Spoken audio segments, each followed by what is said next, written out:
Shoot the prick, will you?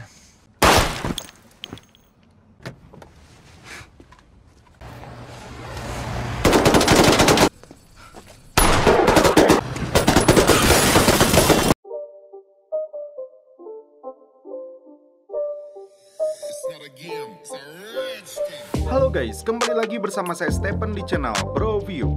Kali ini saya akan membawakan alur cerita film yang berjudul Mr. In Between.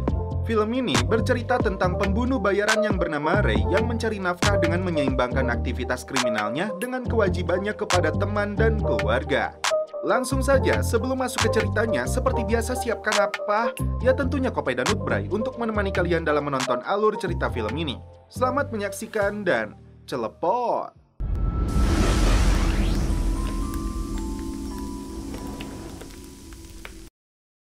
FX presents Mr. In Between. Di awal film, diperlihatkan seorang pembunuh bayaran profesional bernama Raymond. Kita panggil saja dia Ray. Seorang pria bernama Matty dilemparnya dari atas tangga karena tidak menuruti perintah bosnya.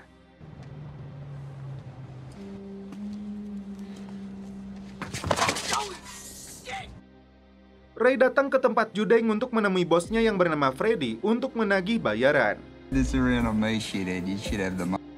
Freddy akan membayarnya dari pria yang berhutang juga kepadanya dengan nilai $10.000.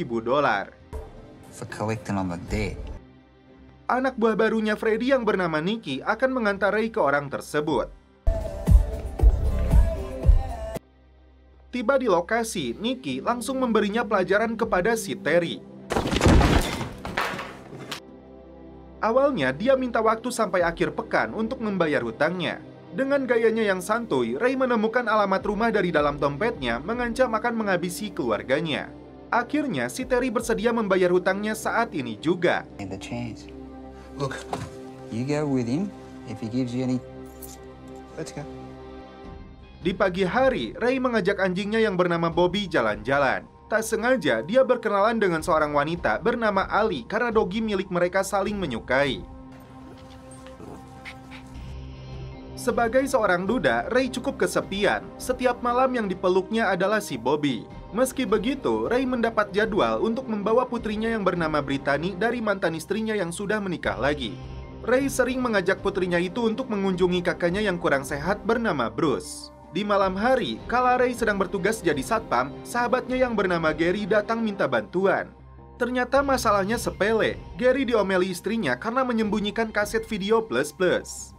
Gary mengaku kaset itu milik Ray, karena itu Ray harus ikut ke rumahnya untuk minta maaf kepada istrinya.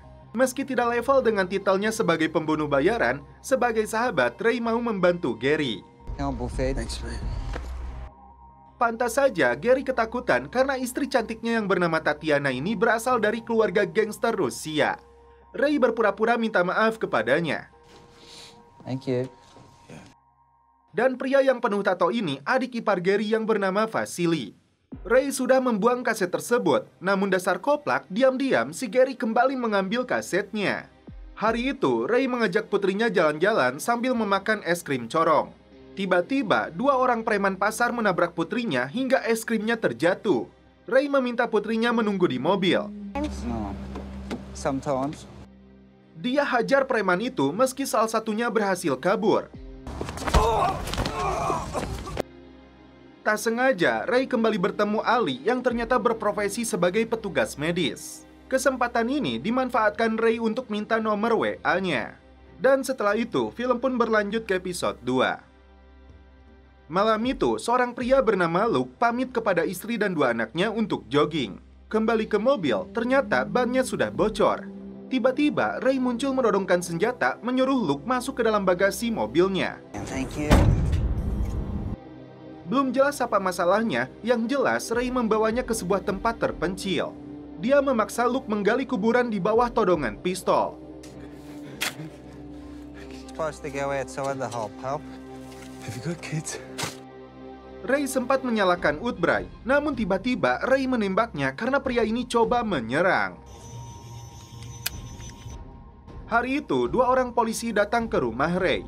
Ternyata dalam kasus pemukulan terhadap pemuda preman itu dan Ray harus datang ke pengadilan. Malam itu, Ray mendapat informasi mengejutkan dari Freddy. Ternyata Luke yang dia bunuh itu salah sasaran. Luke bukanlah yang membunuh Willy karena masalah hutang $60.000. Sontak, Ray merasa menyesal karena pembunuhannya itu. Keesokan hari, Ray berikan sejumlah uang kepada istrinya Luke sambil berlalu pergi. Untuk pertama kalinya, Ray mengajak kencan Ali. Mereka lanjutkan minum-minum di rumah Ali dan setelah itu kalian pun paham. Ray segera datang ke rumah sakit setelah mendapat informasi dari Tatiana bahwa Gary dalam keadaan koma. The doctor put him in coma. Here you are. Okay. Vasily menceritakan dirinya menemani Gary untuk transaksi senjata, namun kelompok gangster itu memukuli dan merampas senjatanya. Dengan bahasa yang tidak masuk akal, Vasily mengatakan mereka memakai topeng. Anehnya lagi, si Vasily tidak dipukuli, tapi sempat memukuli mereka. Nice. All right. Thanks. Di malam yang poek, Vasily dikejutkan dengan kemunculan Ray di rumahnya. Ray memberinya pukulan karena pengakuan Vasily penuh dengan kebohongan. Ray mengancam akan memotong belutnya jika Vasily tidak mau jujur. Singkat cerita, teman Vasily yang bernama Hassam dipanggil. Dia menceritakan semua ini berawal dari idenya Vasily. Hassam akhirnya mengatakan identitas para pelaku. Tidak ada kata ampun, Ray datangi satu persatu anggota gangster itu untuk menerima akibatnya. Dari mulai si gondrong yang sedang celepot dengan bebeknya, kemudian pelaku lainnya yang sedang berada di toiletnya klub malam.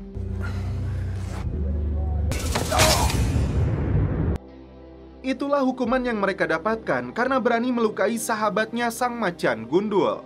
Dan setelah itu, film pun berlanjut ke episode 3.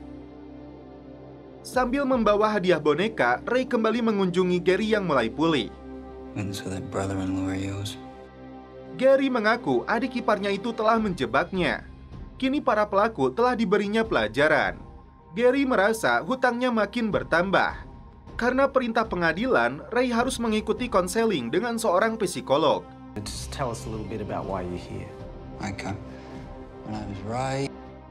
Dia mengaku tidak mudah marah, namun tiba-tiba amarahnya terpancing karena para pria di sini mengaku memukuli anak dan istrinya. Because I wife said she'd divorce me if I... And when you get angry, wife, kids. Working at the moment, so it's pretty tough, you know. Meski Ray seorang pembunuh, tapi sekalipun dia tidak pernah melukai hati anaknya. Ray dipanggil oleh Freddy terkait pemukulannya terhadap beberapa anggota gangster pimpinan Davros. Did you bash the guys that... Dan ternyata si Davros ini saudara iparnya Freddy. Mate, this guy's family. Okay. Karena itu, Ray harus menemui Davros untuk menyelesaikan masalah ini. Meski lehernya belum lempeng, Gary kembali ke kebiasaannya yang buruk, mempeng istrinya tidak berada di rumah. Tiba-tiba, si Vasily menerobos masuk menodongkan senjata, memaksa Gary menyerahkan uangnya. Gary sempat mengirimkan pesan minta lontong kepada Ray, padahal dia sedang mengantar Ali membeli daleman favoritnya. Untuk mengulur waktu, Gary berpura-pura lupa dengan nomor kombinasi berangkasnya. Let's go! Dia cari-cari di dapurnya, namun tidak berhasil ditemukan. Okay, go! Go! Gary meminta waktu untuk membukanya secara manual. You're gonna have to give me about 5 minutes. Setelah berangkasnya terbuka, Gary disuruh mengambil tas. 8.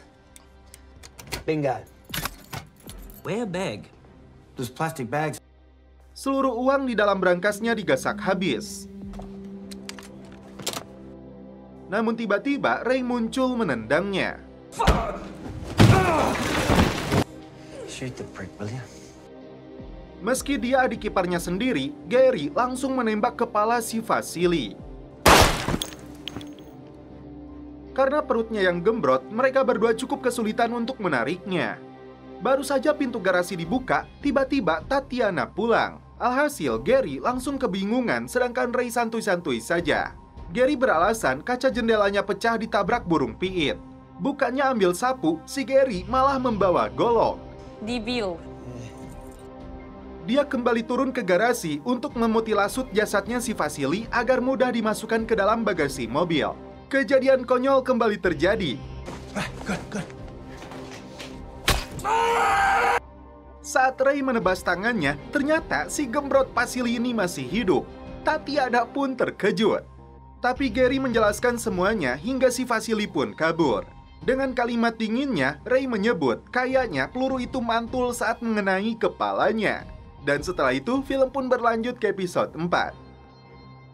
Gary membawa Ray ke lokasi terpencil untuk memberinya kejutan.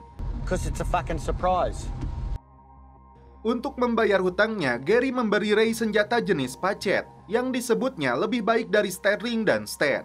Gary membawa 2 buah semangka untuk dijadikan sasaran. Ray lalu menembaknya, membuktikan keunggulan senjata ini. Malam itu, Freddy mengajak Ray menemui Davros, berharap mereka saling memaafkan. So it goes, eh? No hard feeling. Tapi ketua gangster ini tidak terima anak buahnya dipukuli. I know you and Freddie are friends. Ray menjawab, apalagi dia, karena mereka yang lebih dulu memukuli temannya. Mereka bersalaman seakan masalah ini sudah selesai. You won't go off half-cocked. Nice to meet you.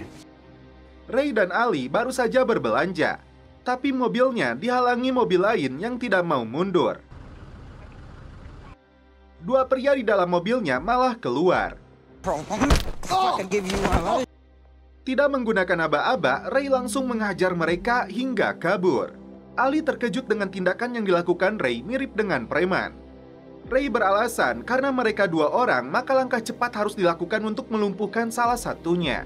Lagian, dia tidak mau Ali ikut terluka. Untuk pertama kalinya, Ray memperkenalkan Ali kepada Bruce dan putrinya. Hello, Brittany. I'm Ellie. Bruce terkejut adiknya ini bisa mendapatkan wanita cantik yang sepertinya sudah putus asa mau pacaran dengan pria bolenang. Jam 11.42 malam, Ray kesulitan untuk tidur. Dia ke dapur mencari Woodbury. Ternyata dia melihat 2 orang pria dalam mobil mengawasi rumahnya. Lengkap dengan rompi anti peluru, Ray memancing mereka agar mengikuti mobilnya.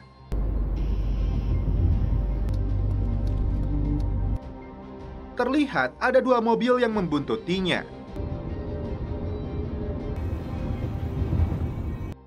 Tiba di lokasi yang sepi, pembunuh bayaran profesional ini langsung bersiap dengan senjata pemberian Gary. Dengan gerak cepat, Ray menghabisi 2 pria itu.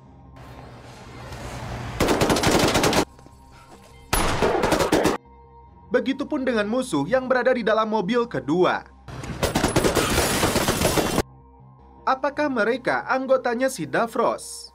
Jam 1:21, Ray kembali pulang. Beralasan kepada Ali baru saja membeli Woodbury. Dan setelah itu, film pun berlanjut ke episode 5.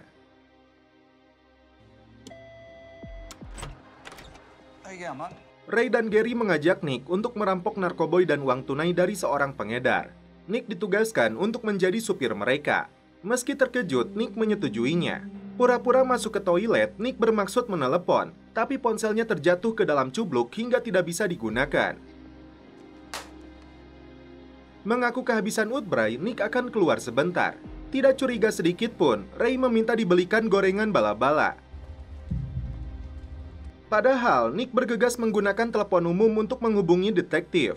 Namun ternyata, Ray lebih dulu menciduknya. Tidak bisa mengelak lagi, Nick mengaku sebagai polisi yang sedang menyamar. Padahal awalnya, Ray hanya ingin memberitahu Nick jangan lupa cengeknya. Setelah memberitahu Gary, Nick dibawa pergi oleh mereka. What's the matter, mate? Nick yang ketakutan akan dibunuh meminta Ray melepaskannya karena dia tidak akan memberitahu atasannya.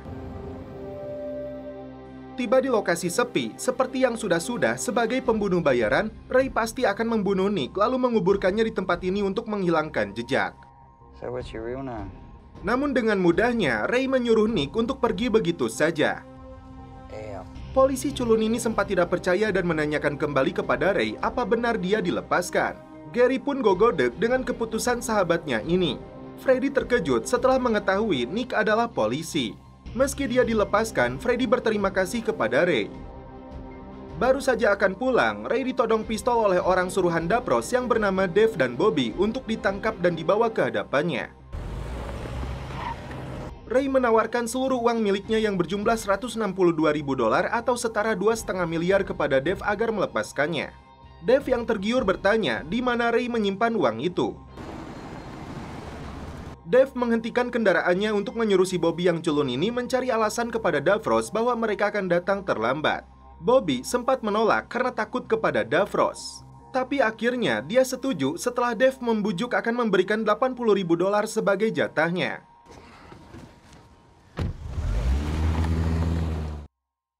Selama perjalanan, si Bobby malah molor. Sementara Dave mengaku butuh uangnya untuk biaya lahiran istrinya. Ray sendiri begitu santuy, padahal nyawanya bisa jadi takkan lama lagi berakhir di tangannya Davros. Ray menunjukkan lokasi dia menyembunyikan uangnya. Setelah menemukan berangkasnya, Dave meminta Ray memberitahu kombinasinya. Ray beralasan dia lupa dan catatan kombinasinya dia simpan di rumah. Jika mau membukanya, Dave harus menggunakan mesin las. Ray dimasukkan ke dalam bagasi mobil. Tiba di toko perkakas, Dave menyuruh Bobby untuk menunggu di dalam mobil. Karena Woodbury-nya habis, Bobby turun untuk membelinya di warung. Setelah membeli mesin lasnya, Dave terkejut karena mobilnya telah hilang. Bobby beralasan dia sedang membeli Woodbury. Dave akhirnya kembali ke toko untuk membeli penggaris besi. Penggaris itu digunakannya untuk mencuri mobil agar mereka bisa mengejar Ray. Dan setelah itu, film pun berlanjut ke episode 6. Dua kawan spesialis curanmor sedang berebut makanan di rumahnya. Dan ternyata mereka yang mencuri mobil milik Ray yang ditinggalkan si Bobby dalam keadaan terbuka. Mobil itu mereka jual kepada seorang penadah bernama Bernie yang memiliki bengkel. Setelah mobilnya diserahkan, mereka mengambil tas merah yang ternyata berisi berangkas uang. Bernie terkejut karena di dalam bagasinya ada orang. Bukannya bertanya, si Bernie malah membawa mobilnya ke dalam hutan lalu ditinggalkan begitu saja. Setelah menendangnya beberapa kali, Ray berhasil keluar dari bagasinya. Dia sempat khawatir ada seseorang yang akan membunuhnya. Setelah dipastikan aman, Ray pun pergi.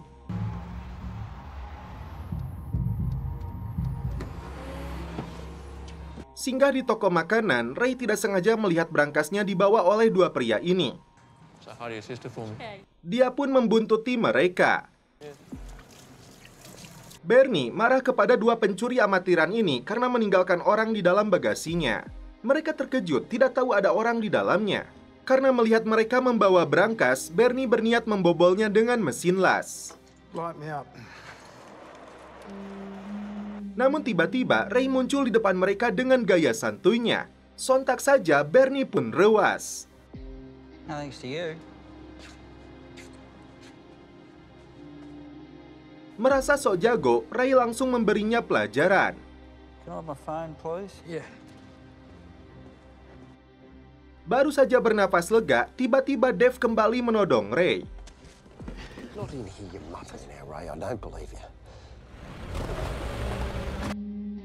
Kali ini, mereka berhasil membawanya ke hadapan Davros yang sudah menunggu berjam-jam di dalam hutan. How you been, Raymond? Ray dipaksa Davros untuk menggali kuburannya. Davros memberikan bayarannya kepada Dave, tapi dia juga mengetahui Dave terlambat karena sibuk memburu berangkas harta karun. Rupanya, si culun Bobby memberitahu Davros. Yeah. In the car. Saat itu juga, Davros menyuruh Bobby mengambil berangkasnya. Ray sendiri dengan kalemnya menggali kuburan. Mungkin malaikat Ijroil berbisik, "Kalem Bray, belum waktunya Anda ketemu saya." Saat Bobby sedang membobol berangkasnya, ini yang terjadi. Mereka semua dihabisi, kecuali si Dave. Ternyata Ray sudah memasang granat di dalam berangkasnya. Ray melepaskan Dave karena dia tidak tega istrinya akan melahirkan. Bahkan dia berikan mobil Mercedesnya si Davros dan pistol miliknya. I don't think Davros will be needing a Mercedes. Hey, Raymond. Setelah itu, Ray lanjutkan menggali kuburannya untuk meringankan beban tukang gali. Dan setelah itu, film pun berlanjut ke season 2. Ray diminta temannya untuk membantu melatih tinju. Salah satu gadis yang sedang dilatih Ray cukup berbakat hingga berhasil mengunci lehernya. You ready? Pembunuh bayaran ini keok hingga tidak sadarkan diri karena lupa menepuk lantai. Saat mengantar sekolah, Brittany mengeluh karena dirundung temannya. There's a girl at school and she's mean. Ray menyuruh putrinya melapor pada gurunya.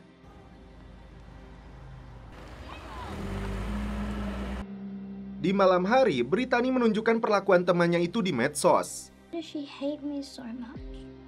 If people don't... Ketika sedang santuy nonton bola dengan temannya, Is that another goal? Ray kembali mendapat tugas dari Freddy. Datang ke sebuah rumah. Dua orang yang ditugaskan Freddy mengaku terlambat membuang jasad orang yang mereka bunuh karena keburu pagi. Sorry. Ternyata Freddy menugaskan dua pembunuh bayaran ecek-ecek itu karena harganya murah. But it got light, like the sun came up. Freddy sepertinya belum paham dengan semboyan ada harga ada kualitas. Ray memanfaatkan kesempatan ini untuk adu harga karena Freddy menugaskannya untuk membunuh mereka sekaligus menghilangkan jejaknya. Yeah, deal. I don't want to wait. Setelah sepakat, Ray menyuruh mereka memasukkan jasad korban ke bagasi mobilnya.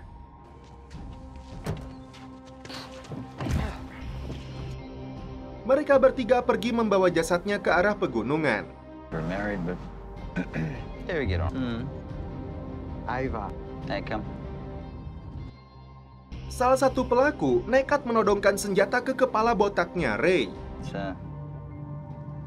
He's over there. He's killing it, like. Saat itulah Ray membanting mobilnya hingga menabrak pohon. Mereka berdua langsung mati di tempat. Demi menghilangkan jejak, Ray membakar mobilnya.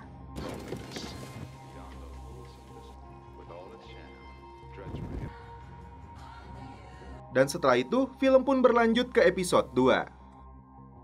Di pagi hari, Ray mendatangi rumah ibunya Taylor, teman Brittany yang telah merundung anaknya.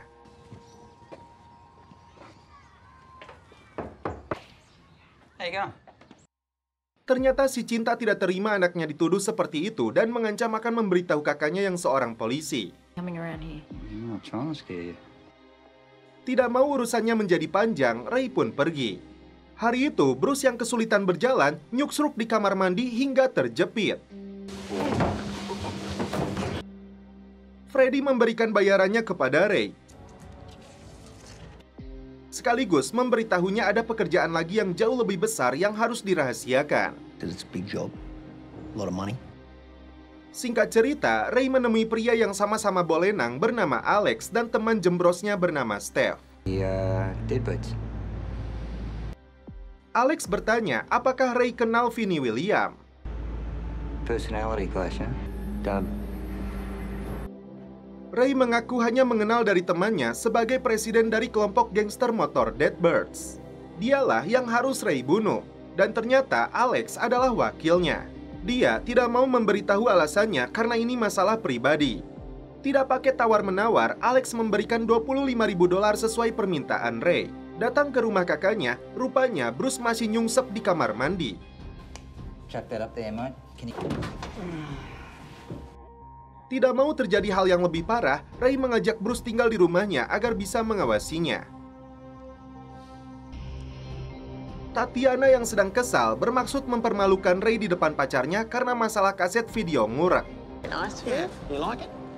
Yeah. Have you told Ali about you know what? Namun ternyata Ali hanya tertawa dan terpaksa Ray menjelaskan kejadian yang sebenarnya kepada Ali. Oh, right. Okay, so this is like a whole side of you that... Dua orang polisi datang mencari Ray karena mendapat laporan dari seorang wanita yang merasa diancam akan dipukul olehnya. Okay, is there somebody here who can answer questions? Ray jadi sadar ternyata wanita itu bohong mengatakan kakaknya polisi. Anything you want to say about that? Ray memilih berperilaku seperti orang bodoh yang tidak mau menjawab pertanyaan dua polisi ini. We'll come back later. Mereka pun pergi karena menganggap Ray orang yang aneh. Gagal dengan rencana pertama, Ray tugaskan anak didiknya yang jago tinju ini untuk mengancam si Taylor agar tidak mengganggu lagi Brittany. Ray menceritakan kisah kecilnya kepada Ali. Babe. You beaten up? Bahwa dia sering dirundung hingga mengalami gangguan psikologis dan hampir bunuh diri. Karena itu, dia tidak mau putrinya mengalami hal yang serupa. He just started getting stuck into me. Jika cara halus tidak mempan, tidak ada salahnya menggunakan cara yang lebih tegas. Otherwise, Itulah yang diajarkan Ray kepada putrinya. you know what I mean? Cupboard. And but I couldn't do it, you know? Dan setelah itu, film pun berlanjut ke episode 3. Ray mulai menjalankan rencana pembunuhan yang ditugaskan.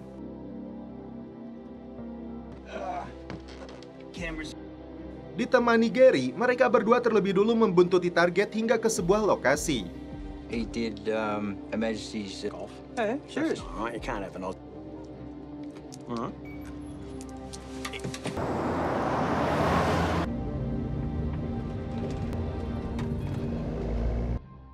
Terlihat target mereka, Vinnie Williams, bertemu dengan wakilnya si Alex.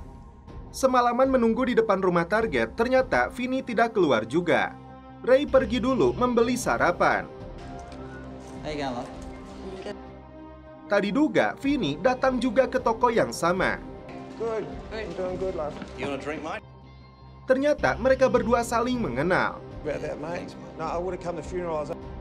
Vinnie menyinggung seseorang bernama Pauli yang telah meninggal. Vinnie minta maaf tidak datang ke pemakamannya karena dia berada di luar negeri.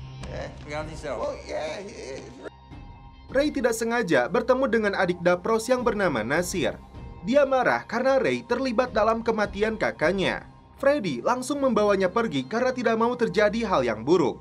Ternyata Freddy mempekerjakan Nasir sebagai akuntannya. Freddy kembali menugaskan Ray untuk menagih hutang dari seorang pria.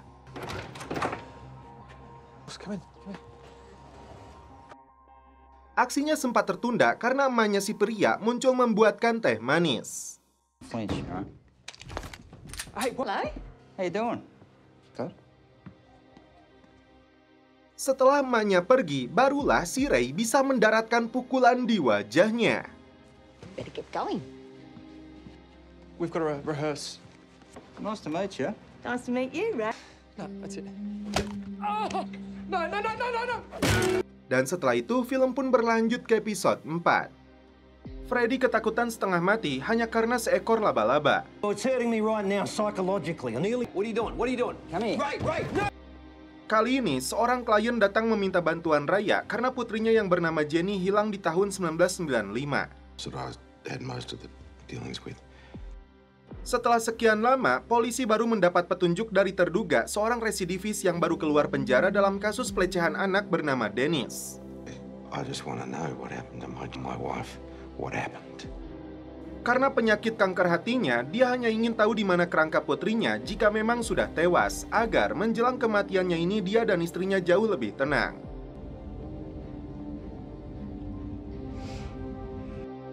Tidak mau buang waktu, Ray datangi si Dennis yang sedang masak di dapur. Tangannya si pedofil ini dia borgol meski mengelak terlibat dalam pembunuhan Jenny.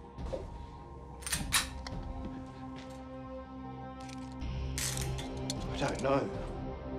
Tidak mempan dengan cara halus, kepalanya dianclomkan ke dalam wastafel. Come on.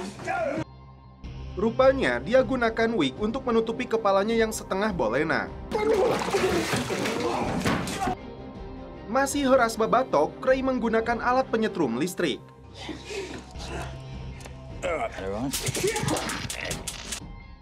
Akhirnya, Dennis mengaku jasadnya dikubur di dalam terowongan kereta api Otford. Tiba di lokasi, si Dennis menyingkirkan beberapa batu untuk mengambil sebuah koper besar yang berisi kerangka jasadnya Jenny.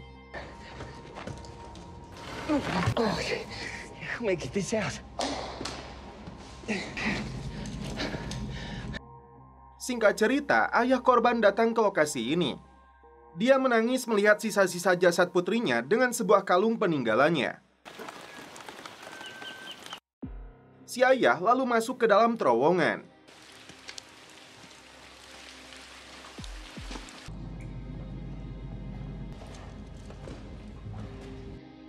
Dia hanya berkata kepada pelaku, "Apa kau tahu rasa sakit yang kau sebabkan?" Dia pergi tinggalkan lokasi ini dan berterima kasih kepada Ray karena kini dia tidak akan mati penasaran.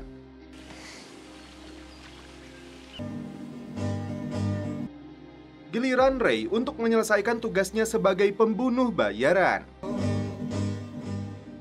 Dan setelah itu, film pun berlanjut ke episode 5. Demi membahagiakan putrinya, Ray mengajak Brittany bersama Ali dan Bruce untuk melihat kuda unicorn di sebuah hutan.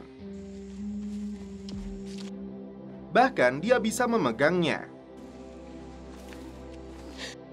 Setelah anaknya puas, mereka kembali pulang karena rupanya si Gary yang memasang tanduk kudanya.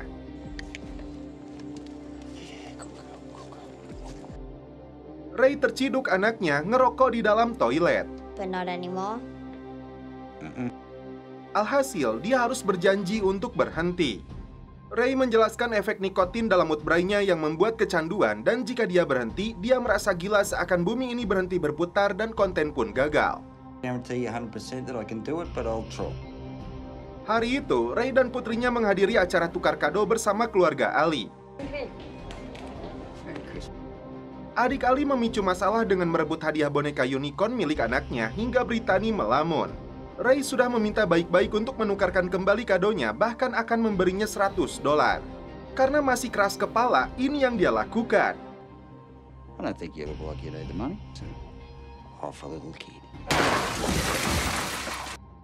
Buntut kejadian itu, Ali tidak bisa memaafkan Ray karena rasa trauma dari mantan tunangannya yang berulang kali melakukan kekerasan terhadapnya kembali muncul. Akhirnya, Ray dan Ali pun putus. He used to lash out. And then a few weeks later, and I think that's one of the things that attracted. That's what he used to say. I'm sorry. The hardest fucking things in the world to do.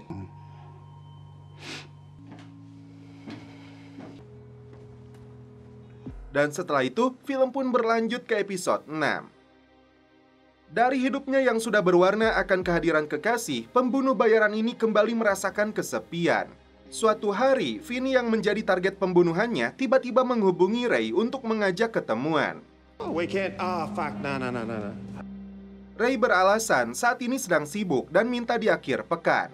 Namun sebaliknya, di akhir pekan ini, presiden klub motor ini punya acara dengan keluarganya di peternakan Dorigo. Dari sinilah Ray punya kesempatan untuk menyusun rencana pembunuhan terhadapnya. So the question kind of took me by surprise. Who is this dude anyway? Who? Seorang pengusaha tambang bernama Simon meminta bantuan Freddy dan Ray karena punya masalah dengan selingkuhannya. And I told her I don't have that. So she's just...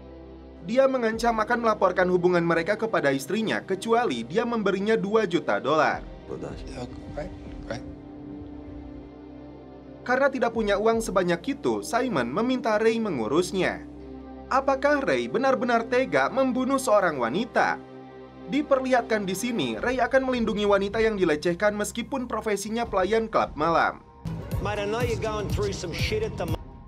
Ray temui selingkuhannya si Simon itu yang ternyata perutnya sudah buncit. Dia mengaku tidak memeras Simon, hanya meminta $1.000 per bulan untuk biaya anaknya sampai berusia 18 tahun. Apabila dikalkulasikan, totalnya hanya $216.000. Tiba-tiba, Ray pun menghilang. Baru saja pulang, Simon terkejut karena Ray sudah berada di dalam rumahnya. Tidak ada kata tawar-menawar, Ray menyuruh Simon memberi mantan selingkuhannya itu yang sedang hamil $250.000 dalam waktu 48 jam. Jika tidak, Simon bisa menebak dari wajah porenges yang ditunjukkan oleh Ray. Dalam hati, Simon bertanya-tanya, gua yang nyuruh kenapa jadi gua yang diancam? Kev bertanya kepada Ray kenapa Vinny belum juga dihabisi. Ray beralasan keamanannya berlapis dan sulit didekati. Tapi dia berjanji, akhir pekan ini saat Vinny datang ke peternakan orang tuanya, di sanalah Ray akan membunuhnya. Get it done.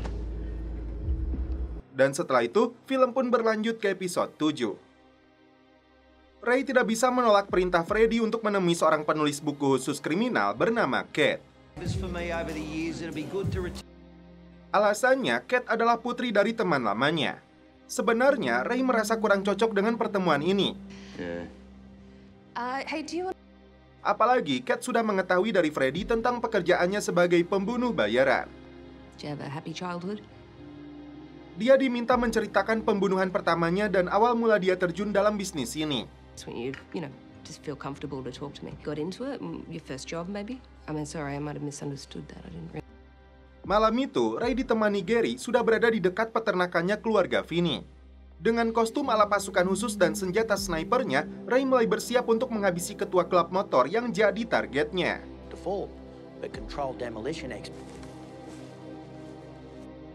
Ray mengendap-endap mendekati rumah target untuk mencari posisi yang mantap.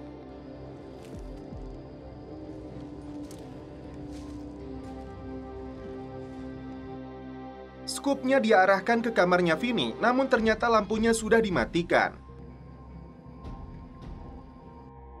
Alhasil, sampai matahari terbit, Ray tetap menunggu di sana. Ternyata, Vinny baru tiba di peternakan ini. Ray membidik targetnya dan hampir saja melepaskan timah panas dari snipernya. Tapi orang tuanya si Vinny berada terlalu dekat. Seharian menunggu di sana, malam pun kembali poek.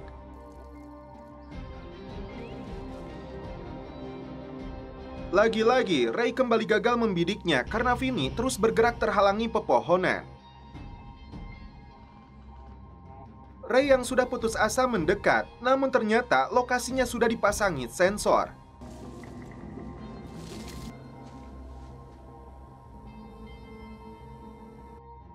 Anak buah Vinny berteriak untuk memberi peringatan. Alhasil, Ray gagal menembak targetnya. Dia langsung berlari karena dikejar Doggy dan anak buah Vinny yang melepaskan tembakan. Gary langsung menjemput Ray untuk kabur dari sana mengganti mobilnya. Dan pada akhirnya, rencana pun gagal total. Film pun berlanjut ke episode 8.